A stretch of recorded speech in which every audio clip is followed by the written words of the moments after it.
எப்படி எல்லோரும் இருக்கிறீங்க? நான் இருப்பீங்க நம்புகிறேன். மற்றும் ஒரு காணொலியில் உங்களை எல்லோரும் சொல்கிறேன். மகிழ்ச்சி.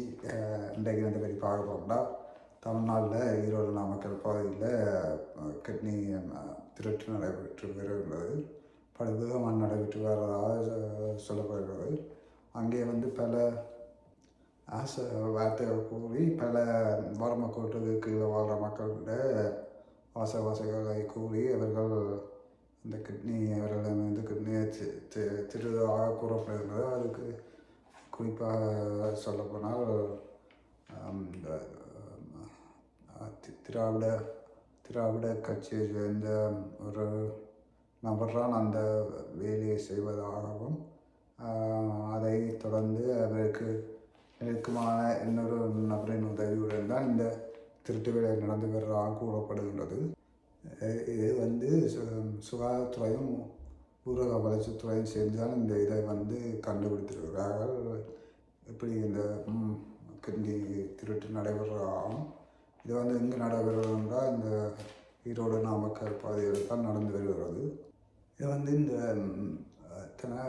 மருத்துவமனையின் பேர் வந்து தனலட்சுமி சீனிவாசன் என்ற மருத்துவமனையில் தான் இந்த கிட்னி திருட்டு நடைபெற்று வருகிறது. இதுக்கு உதவியாக அந்த புரோக்கராக இந்த திராடானந்த் என்ற அந்த நபர் தான் செய்யப்பட்டு வந்திருக்கிறாகவும் அவருக்கு உதவியாக இன்னொரு முக்கிய நபர் செய்யப்பட்டு வந்திருக்கிறாகவும் சொல்லப்படுகிறது. இது அது அந்த ஈரோடு அந்த மாவட்டங்களில் ஈரோடு நாமக்கல் மாவட்ட பகுதியில் அந்த நெசவு தொழில் செய்கிறார்கள். அதாவது இந்த கஷ்டப்பட்ட மக்கள் தான் அங்கே வாழ்கிற இந்த ஈரோடு நாமக்கல் பகுதியில் வாழ்கிற மக்கள்னால் இந்த நெசவு தொழில் செய்கிற மக்கள்லாம் கூடவே இந்த ஆக வேண்டிய வருமானம் வந்து ஒரு 10,000 15,000 அந்த அதுக்குள்ளான இருக்கும். அப்போ அவர்களிடம் ஆசை வார்த்தைகளை குறித்தான் இந்த கிட்னி திருட்டு நடைபெற்று வந்திருக்கின்றது. இது வந்து இந்த ஆனந்த என்ற நபர் தான் இதுக்கு முழு காரணமாக இருக்கின்ற அவர்களால்தான் இந்த திருட்டு நடைபெற்று வந்திருக்கின்றது. இதை வந்து சுகாதாரத்துறையும் நகர வந்து சுகாதாரத்துறையும் நகர வளர்ச்சித்துறையும் தான் சேர்ந்து இந்த இதை கண்டுபிடித்திருக்கிறார்கள். இதில் வந்து ஒரு நபர் வந்து அந்த வாக்குமூலம் வளர்த்திருக்கின்றார். ஒரு பெண் வந்து இதுக்கு 5 லட்சம் ரூபாய் அவர்கள் பெற்றதாகவும் பெற்றுவிட்டு இந்த அதை வடிவாக செய்யவில்லை என்றும் தங்களை ஏமாற்றியாகவும் கூறப்பட்டு வந்திருக்கின்றது. இது இப்படி ஒரு பக்கம் இருக்க, மறுபக்கம் வந்து இது வந்து இப்போ கிட்னி வந்து இப்போ ஒருவரிடம் இருந்து பெறுவதாக இருந்தால் அவர் வந்து அந்த கிட்னி கொடுப்பதற்கு இரத்த உறவாக இருக்க வேண்டும். மற்றபடி அது செய்ய முடியாது. இது இப்படி இருக்க அவர்கள் கிட்னியை இந்த பணம் கொடுத்து முறைப்படி பணம் கொடுத்து வாங்கக்கூடாது. அந்த கிட்னியை தானமாக தான் கொடுக்கணும். அதுவும் இந்த இரத்த உறவாக இருந்தால் தான் அந்த கிட்னி தானத்தை அவர்கள் செய்ய முடியும். இது இப்படி இருக்க அவர்கள் காசை வாங்கி கொண்டு இப்படியெல்லாம் செய்வது சட்டவிரோதம். மற்ற கிட்னி கொடுக்கிறவர் வந்து அவற்ற உடல்நிலையும் சீராக இருக்க வேண்டும். ஏனென்றால் 2 கிட்னியில் ஒன்றை கொடுத்தா காலம் முழுக்க அந்த ஒன்றை வைத்து தான் வாழ வேண்டும். அப்போ அவர் கொடுக்குறவற்ற உடல்நிலையும் சீரும் சிறப்புமாக இருக்கணும். அவருக்கு ஒரு வருத்தங்களும் இல்லாமல் அவர் உடல்நிலை சீராக இருந்தால் தான் அந்த கிட்னியை மற்றவருக்கு அவர் தானம் செய்ய முடியும். குறிப்பாக அவர்கள் தானம் தானம் கொடுப்பவரும் சரி, தானம் பெறுறவரும் சரி, இரத்த உறவாக இருந்தால் தான் அதை அவர்கள் செய்ய முடியும். குறிப்பாக இது பணத்துக்காக அவர்கள் செய்யக்கூடாது. இரத்த உறவாக இருந்தால் அவர்கள் ஒரு இரத்த உறவு சொந்தமோ பந்தமோ சோழங்களோ அவர்கள் தங்களோட இரத்த உறவுகள் நல்லா இருக்க வேண்டும் செய்வார்கள். இதை இப்போ அவர்கள் இந்த காசு பார்க்கும் இந்த என்ன சொல்கிற காசு இதில் என்னென்னத்துலையெல்லாம் காசு பார்த்தார்கள். இப்போ மனிதரிடம் இருக்கிற அந்த அவர்களிடம் இருக்கிற உறுப்புகளை வைத்து காசு பார்க்கின்றார்கள். இதை அரசாங்கம் தான் கட்டுப்படுத்த வேண்டும். இப்போ பல நாடுகளில் இந்தியா, இலங்கை, ஆப்பிரிக்கா போன்ற பல நாடுகளில் இந்த கிட்னி திருட்டு நடந்து வருகின்றது. ஏழைகள் என்ன செய்வார், கிட்னி இப்போ தேவைன்னு சொன்னால் அவர்கள் 5 லட்சம் 10 லட்சம் வந்தால் எங்கே இப்போ போவார்கள். அப்போ இந்த கிட்னி இது ஒரு பணங்கள் நல்ல வசதியாக இருக்கிறவர்கள் இவ்வளோ காசு கொடுத்துருவோம், 5 லட்சமோ 10 50 லட்சமோ ஒரு கோடியோ கொடுத்தாவது அந்த கிட்னியை மாற்றி தங்களுக்கு உதித்தானவர்கள் உயிரை காப்பாற்றணும்னு தான் நினைப்பார்கள். வசதி இல்லாதவர்கள் கடைசியில் அவர்கள் தங்கள் உயிர் தான் பிரியும். அப்போ இது இப்படி இருக்க இது ஒரு மோசடியான விடயம்தான். அந்த நபர் அப்போ 6 பேரை பிடித்திருக்கிறாங்க. 6 பேருக்கு இப்படி நடந்ததாகும்.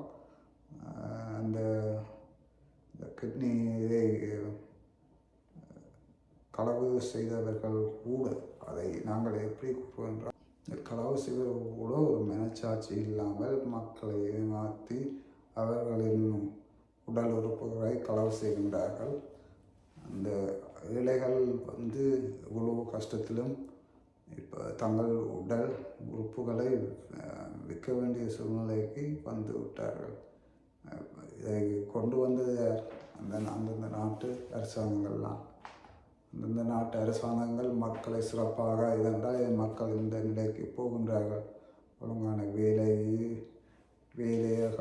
மக்களுக்கு தேவையான வேலைகள், உதவிகளை செய்தால் மக்கள் இந்த நிலைக்கு தள்ளப்படுகின்றார்கள்.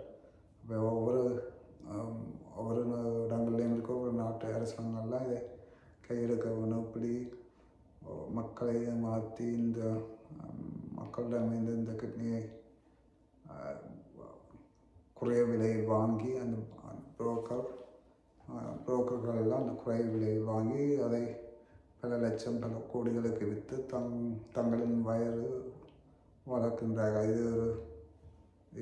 இப்படிப்பட்டவர்களுக்கு கடுமையான தண்டனை கொடுக்க வேணும். கொடுத்தா தான் வரும் காலங்களில் இப்படியான சூழ்நிலை நடக்காது.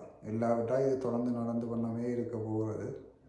ஏழைகள்லாம் பாவம். இப்போ அந்த ஆனந்தன் என்ற நபர் பல வருடமாக செய்து வந்ததாக தான் சொல்லப்படுகிறது. இப்போ இனிமேல் அவரை பிடித்து அதில் இன்னொரு சம்மந்தப்பட்டிருக்கிறார். அவரையும் பிடித்து இதுக்கு முதல் காரணமான ஆக்கள் யார் என்று கூடிய விரைவில் இது இனிமேல் விசாரிக்கைக்கான் தெரிய வரும். இதை நாங்கள் வன்மையாக கண்டிக்கணும். இப்படியான மனிதன் இருக்கிற உறுப்புகளை மாற்றி அவர்களை மக்களிடமிருந்து பெறுவது வன்மையாக கண்டிக்கத்தக்க ஒரு விடயம்தான்.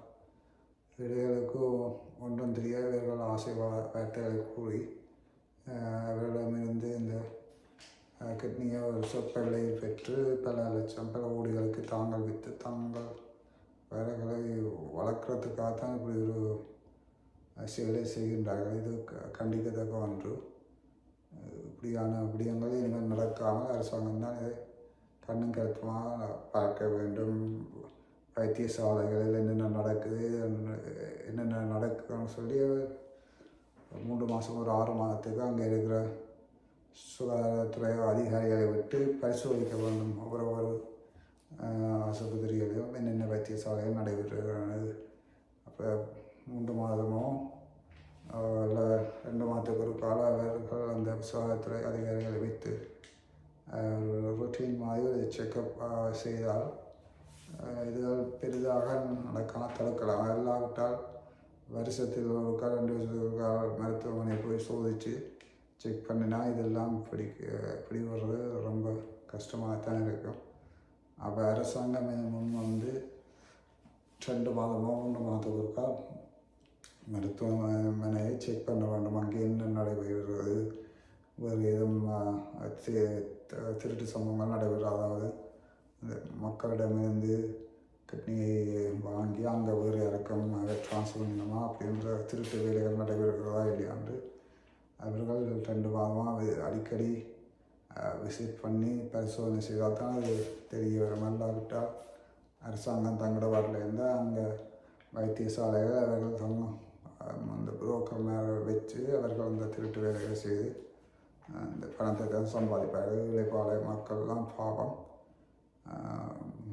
இதை அரசாங்கம் கவனத்தில் எடுத்து அந்த ஆனந்த் என்ற அந்த நபரும் மற்றவர்களுக்கும் தகுந்த தண்டனைகள் கொடுத்தால்தான் இந்த வருங்காலத்தில் மற்றவர்கள் இப்படியான தவறான விடயங்களை செய்ய மாட்டார்கள். கிட்னி இன்னொருவருக்கு தேவையென்றால் அந்த உறவினரே சட்டபூர்வமாக செய்யலாம். அவருக்கெல்லாம் வருத்தங்கள் ஒன்றும் இல்லாமல் உடல்நிலை சீராக இருந்தால் அவர் அந்த கிட்னி ஒன்றை தானமாக மற்றவருக்கு உறவினருக்கு இதெல்லாம் வழங்கினால் அது சட்டப்படி வழங்கும்போது பணங்கள் ஒன்றும் இல்லாமத்தான் அது வழங்கணும். அப்படி இருந்தால் சிறப்பாக இருக்கும். அதை விட்டுட்டு இப்படி போலியான ஆவணங்களை கொடுத்து தாங்கள் கொடுப்பவருக்கு உறவினர் என்ற ஒரு போலியான ஆவணங்களை எல்லாம் தயாரித்து இப்படியெல்லாம் செய்வது, மோசடி செய்வது உண்மையாக தானம் செய்வதற்கு ஒரு விழுக்காகத்தான் இருக்கும். இதை கவனத்தை கொண்டு அரசாங்கம் தகுந்த நடவடிக்கை எடுக்கும் என்று நம்பலாம். மற்றும் ஒரு காணொலியை சந்திக்கலாம். நன்றி, வணக்கம்.